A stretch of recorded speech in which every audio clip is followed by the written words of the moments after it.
Why are half of you not subscribed? Why are you clicking on my videos? If you're not even gonna subscribe to the channel after you leave, what sense does that make? Do you know what goes into these videos, bro? Your boy grinds. Your boy grinds, okay? It costs you no money. It takes like a quarter of a second to do it. You just drag your mouse and you go, done. Easy. Subscribe to your boy. Thank you. What is up, everybody? Welcome back to another video. So, I've had a ton of requests for people asking that I post workout videos, my exercise routine, what split do I do? I intend to make some dedicated videos in the near future, but I figured today is a good day to talk about bodybuilding. As you guys know, I'm an amateur bodybuilder. I compete in classic physique, and I intend to sign up for a show within the coming months because I miss it and I love it and I want to do it again. So I want to talk about my routine in the off season, how I train, how I eat, how I take care of my body, what my routine looks like. I consider the entire year to be the off season. Every day I wake up and my focus is on how can I get a little stronger today? How can I sharpen up, get a little more aesthetic, get a little more built, get a little more whatever it might be that's going to increase my chances of succeeding next time I step on stage. So in this video, I'm going to talk about what I eat throughout the day and how I approach my training, whether that be cardio, weights, whatever it might be. I'm going to discuss it here. If you are new to the channel, my name is Ethan. I'm happy to have you here as always.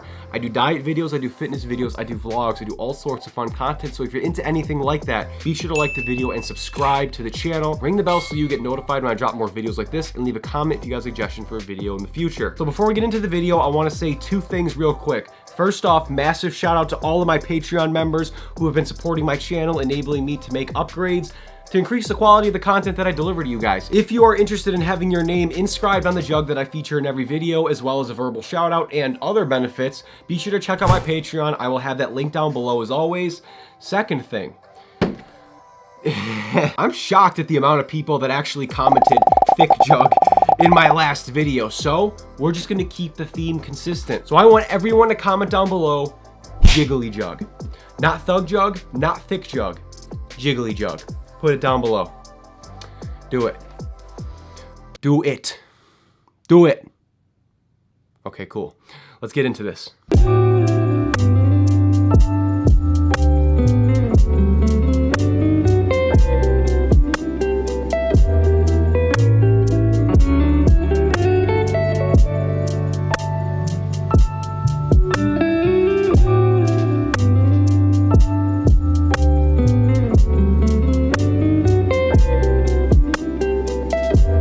So we're gonna keep it really simple for breakfast. We got half a cup of cream of rice. We got 4 whole eggs as well as 4 egg whites, 2 strips of bacon because I love bacon, and I love having at least some fruit with my breakfast, so I grabbed a clementine. A lot of people prefer turkey bacon over regular bacon. I don't know if there's a huge difference in terms of like the nutritional value or whatever, but in terms of like calories and protein, a strip of turkey bacon is 35 calories. This strip of bacon is 35 calories. The protein isn't too far off. I cook a lot of the fat out.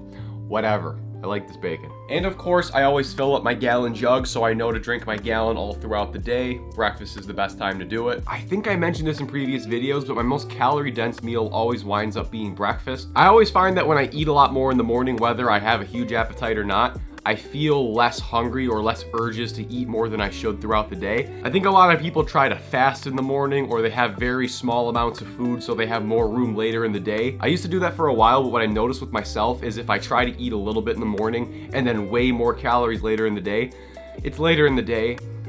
I don't really care as much. There usually isn't any stopping unless I feel very full. I just find myself being way hungrier. So I always advocate for having a very big breakfast. If you don't have a big appetite, eat something at the very least. I also like to have a lot of my fats during breakfast. A lot of the times my fats will come in the form of egg yolks or avocados. I typically don't eat a lot of white fish or salmon. I love those.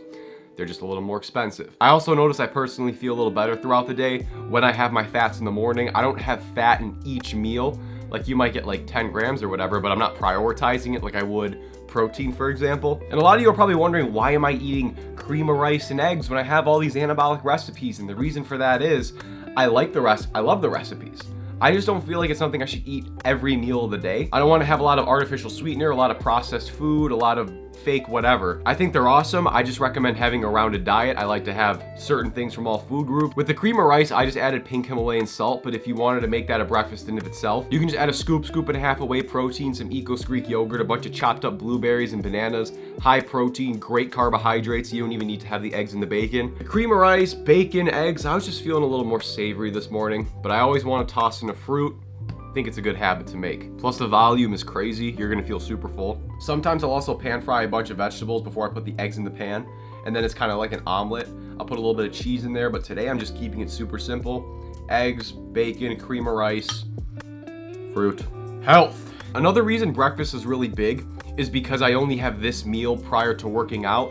Though right before I work out, I might take down a Rice Krispie treat because it's fast digestible sugars and carbs. I really like it. It gets you some good pumps on top of just having some pre-workout. But a lot of times I don't have that, so I'm really depending on a big meal that covers a lot of the bases. And this breakfast provides that, but there's a million other ways to do it. But yeah, that is brekkie right there. I'm gonna finish this up and we are gonna work out. See you in a bit.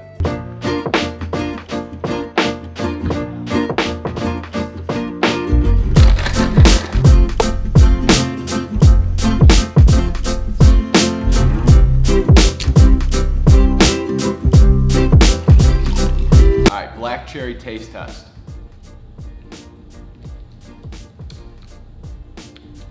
I'm telling you guys, I didn't invent this or anything like that, but just putting ice in your pre-workout elevates the taste so much. Oh my gosh, black cherry is delicious. Jack Factory just sent me a bunch of pre-workouts. They sent me a bunch of protein powders and a few other supplements that I've been taking a lot lately. If you guys are interested in using my code to support my channel and getting yourself some excellent supplements off of Jack Factory, you can use my code Ethan20. I will have that link down below. So my training in the off season looks pretty similar to my training leading up to a show. When I'm training for a show, like say I'm 12 weeks out or 8 weeks out, for example, I'll increase the weight, do less reps because I'm trying to maintain as much strength as possible, because obviously eating in pretty substantial deficits, it's a little more difficult to retain muscle mass. But now that I'm in the off season, I'm not pushing as heavy of a weight, but I'm more so going for higher reps, more volume. So I used to do a bro split. So for those of you that don't know what that is, it's one body part per week. So Monday chest, Tuesday back, Wednesday legs, along those lines. I now do a push-pull leg split, with Sunday being my break. The reason I did the bro split was because I figured if I had an entire week to rest a body part, it would increase recovery and decrease the potential for an injury. And I also felt that if I were to just dedicate one day to a body part and just tear the crap out of it, it would grow more. I didn't know a lot about lifting, so that's what I did. And then I watched a video by Greg where he put things into perspective, where he said, if you were to train a body part once a week, every week throughout the year, you're training it 52 times or something like that. But if you were to just do it twice a week, even if you're lowering the volume slightly, you're breaking that muscle down twice as much throughout the year. And that's just gonna give you a more substantial return. I started doing that and I honestly feel way better. I feel much stronger. I don't notice a huge change in my recovery. I'm not chronically sore. I'm not feeling anything of concern. So I've been doing that. I'm focusing on getting a lot of sleep. That is huge for me.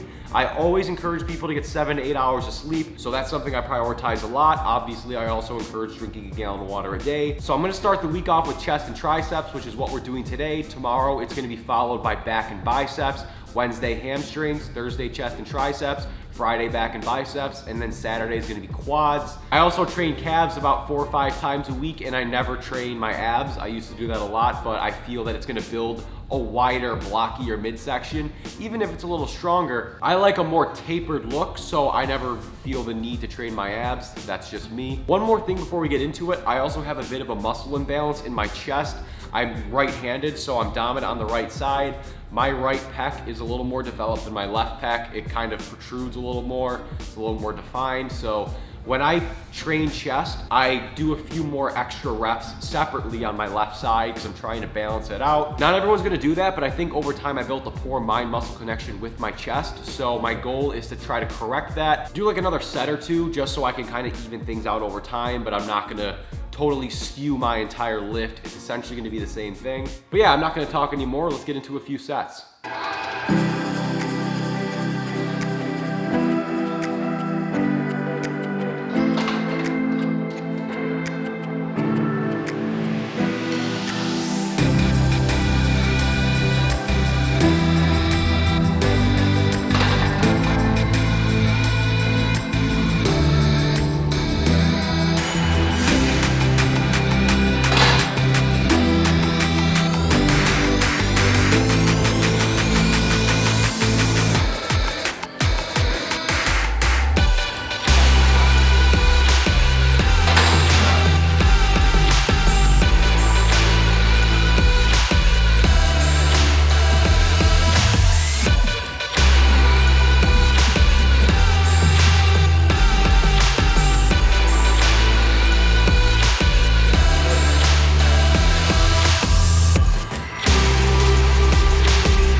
So that's typically what a chest and tricep day would look like. Obviously, there's other days where I'll incorporate other workouts, but that's what we did. Did some calves as well, but we got a busy day, so now it is time for our next meal. If you guys want more fitness geared content, let me know down below, but now it is time to eat.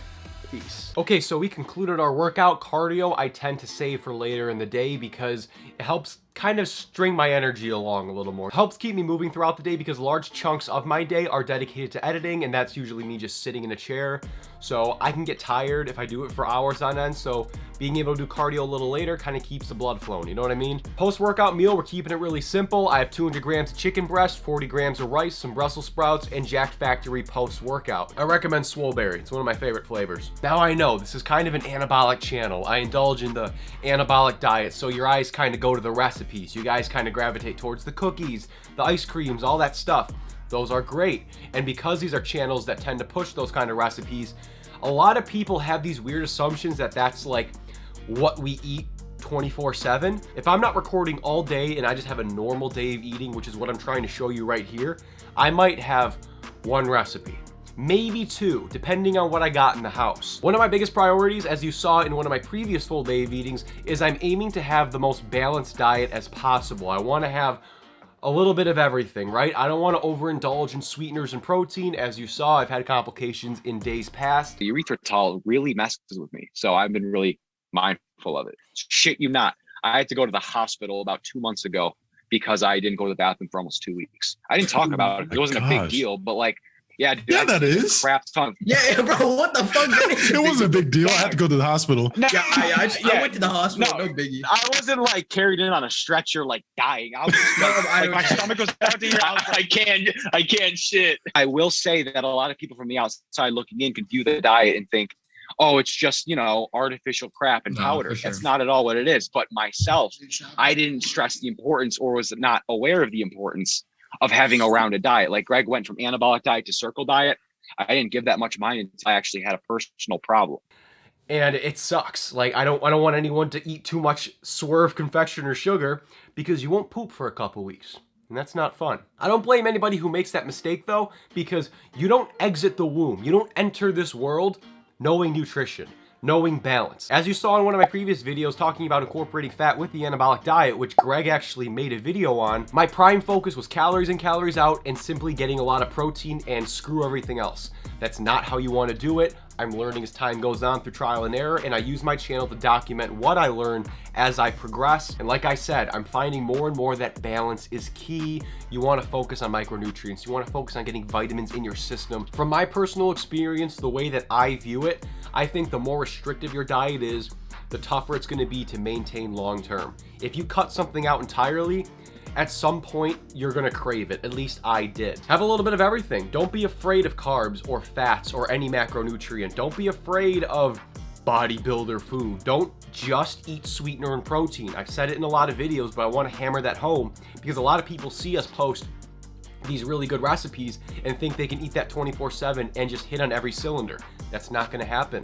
A lot of my audience is young guys who are like 15, 16, who are seeing all these Instagram guys who are super shredded all the time. But a big reason a lot of those guys look like that is because they eat right. I'm not saying it's just that. Obviously, it's steroids too. But having a balanced, rounded, mindful diet. Don't just eat anabolic apple pie. It's delicious. It's so damn good, and I recommend you try it, but don't eat that all day, every day. You need variety. So you might look at a bowl of chicken, rice, and Brussels sprouts and be like, oh, that's boring bodybuilder food. Like, yeah, it's kind of the stereotypical bodybuilding food, but it still tastes delicious. It's still super healthy. It has a lot of what you need, tons of protein, good carbohydrates, good recovery food. I think it's okay to have just about everything in moderation, though I don't recommend overindulging in one particular thing. Don't just eat chicken and rice. Don't just eat vegetables. Don't just eat anabolic recipes. Just try to get a little bit of everything in your system. Don't overcomplicate it, but have variety. I'm gonna finish this up and we'll talk at the next meal. Of course, at some point in the day, you gotta have an anabolic ice cream, super low calorie, a lot of protein. You can do that stupid test thing over your head. It's a lot of fun. Just like the video where I tried my subscribers' recipes, this right here is the peanut butter and jelly cream by Iceologist. I was not joking when I told you I loved this flavor. It's one of my favorite anabolic ice creams ever. Man, I just wish all my meals could be anabolic ice cream. Actually, I don't. We are back down in the basement. We're gonna do probably about a half hour to 40 minutes of incline walking on the treadmill. Typically, I like to do my cardio outside because I get restless when I sit in the same spot. I hate doing treadmill cardio, but as you all know, if you watched my last video, your boy is still in quarantine. But if we glance over at other Ethan, say hello, tricep. But let's do a quick little physique update before cardio. We're looking a little striated. We're pretty cut up right about now. Abs are showing through. If I had to guess, we're probably at around 13% body fat. I could be wrong, but whatever. Yeah, I usually maintain at around this body fat percentage. I don't like to stay super lean all year because A, that screws with how much weight you can push in the gym, and B, I just like to eat. I want to eat more food, but I also don't want to burn 1,500 calories in cardio every single day. That feels a little tedious.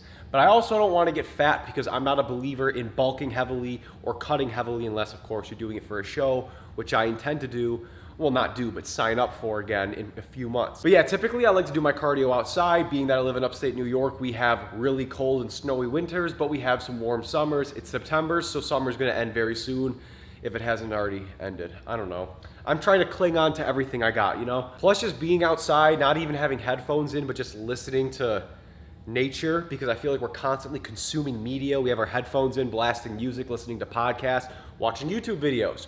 Keep watching mine, of course. But I think going outside and doing a little bit of cardio each day not only incentivizes you to continue doing cardio, but it's also a great way to detach from all the electronics and all the media and all the crap we consume every day, because I feel like we build a dependency. So it's good to detach, but we're not doing that today. I actually got my TV set up because I hate stationary cardio. But anyways, we're gonna do about a half hour to 40 minutes on incline. Let's get started.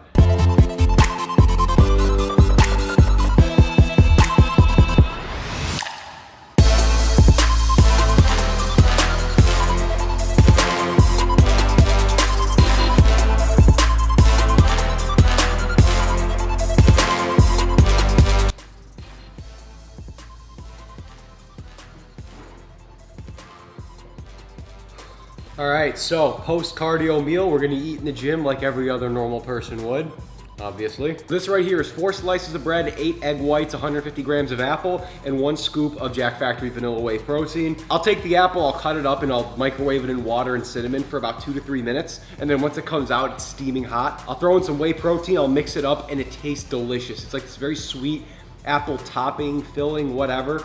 And I just smear it on the freaking French toast, and it tastes amazing. Yes, sir. Cheers. My last video was the 10,000 calorie anabolic French toast challenge. As you saw, I failed miserably, but it's a good video, so go check it out. But check this out, guys. You guys notice how I'm not crazy fat right now? You guys notice how I didn't balloon up after one video where I just consumed a crap ton of calories? I bring that up because I have a lot of people that have these weird fears when it comes to eating. Like if they cheat once, all their progress is gone.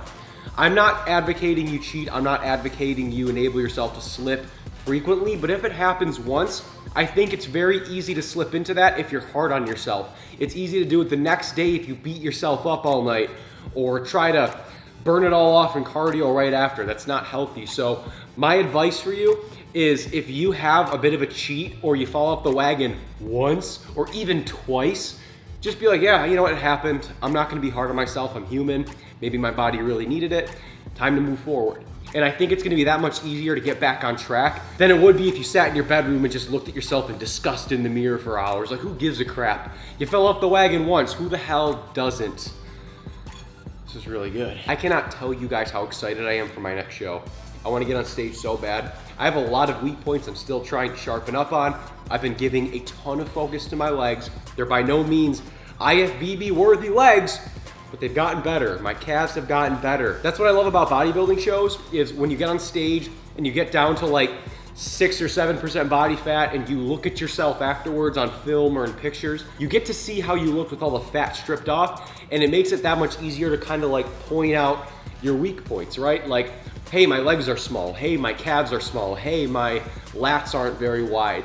And you kind of know what you can focus on coming into your next show, and that's what I did with my first show. It was a learning experience, and dude, I'm so amped to do it again. What you guys may notice with all of my full day of eatings, I'm always usually within the same kind of calorie range. Now, there are gonna be times where I post full day of eating bulking, or full day of eating shredding on like 1700 or whatever. That's not because I typically eat like that almost ever.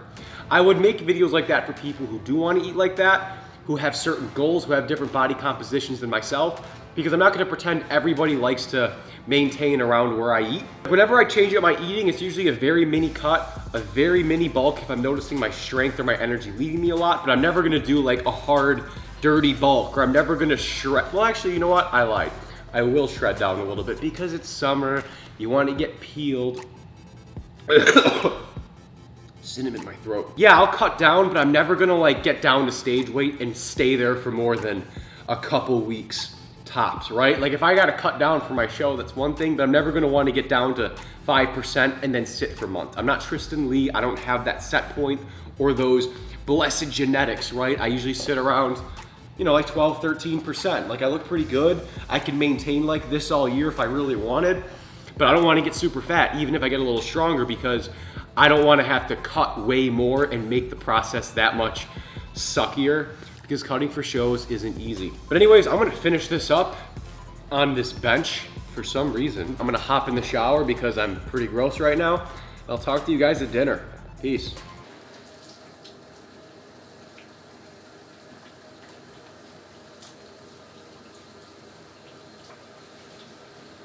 Drink a gallon of water a day. No exceptions to that. Oh, jeez. Final meal of the day is 2 cups of protein pasta, 6 ounces of shrimp, 100 grams of broccoli, and 100 grams of carrots. Shrimp and pasta, man. I'm surprised more people don't eat this. It's delicious.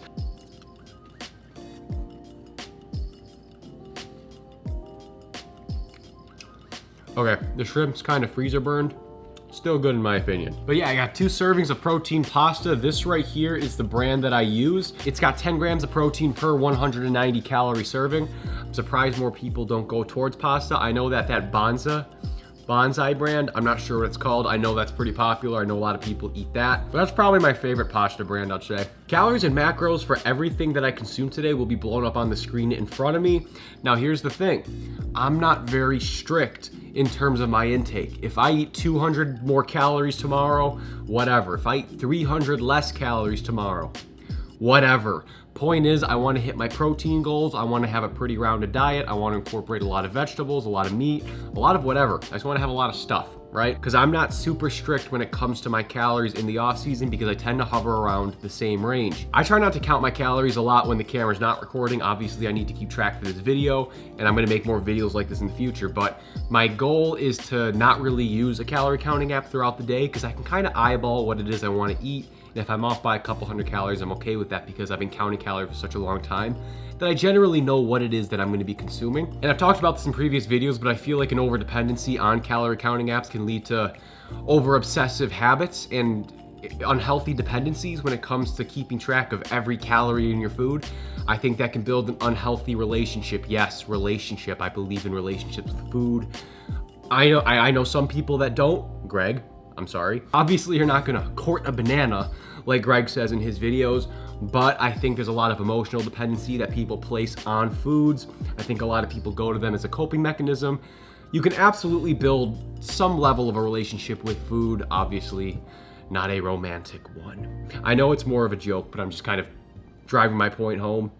I think relationships with food exist. If you disagree, whatever, but everyone's got their own perception, and that's mine. But yeah, I gave you a little bit of insight into my approach. I gave you a little bit of insight as to how I train. I'll post more training videos, but I gotta know if you guys want it, because if the video flops, it screws with my algorithm. I hate to sound like that guy, but I'm trying to grow on here, you know what I'm saying? So if you guys don't wanna watch it, I'm not gonna make it. But if you want it, let me know down below. I love fitness, I love working out, so I would love to make content like that, but I gotta know that there's a demand. But yeah, that's a little bit of insight as to how I do my weight training, how I approach cardio, my mindset going into all of this. I'm hoping I can figure out a coach going into this next show, because as you all know, I didn't really have a coach, so I was really depending on myself and my surface level knowledge when it comes to manipulating things like calories, water, salt, potassium to peak properly. And also I didn't have a lot of instilled discipline, which I'm trying to work on a lot more going into this next show. But I'll figure it out when the time comes. But guys, that is it for me. If you've not already, please drop a like down below and smash that subscribe button. Helps your boy. Ring the bell to be notified when I drop more videos like this, and leave a comment if you got a suggestion for a video in the future. Got something particular you want to see? I'm always open to hearing it. But guys, that is it for me. Your boy is trying to move out. If you guys have been following me for a year, I lived on my own for a while, had a couple roommates, but I moved back home because your boy's trying to put some money away to get his own place. So if you guys want to help me out so I can produce more content at a faster rate, higher quality content, every ounce of support means the world. But at the end of the day, man, liking and subscribing does wonders. If you guys are interested in anything off of Jack Factory's website and you want to support my channel, use my code Ethan20. Link will be in the description. And of course, if you guys want the name on the jug that I put somewhere, I don't know where it is. But if you want your name on it as well as other benefits, Patreon will be linked down below. I appreciate you watching. I will see you in the next video. Take care of yourselves. Peace.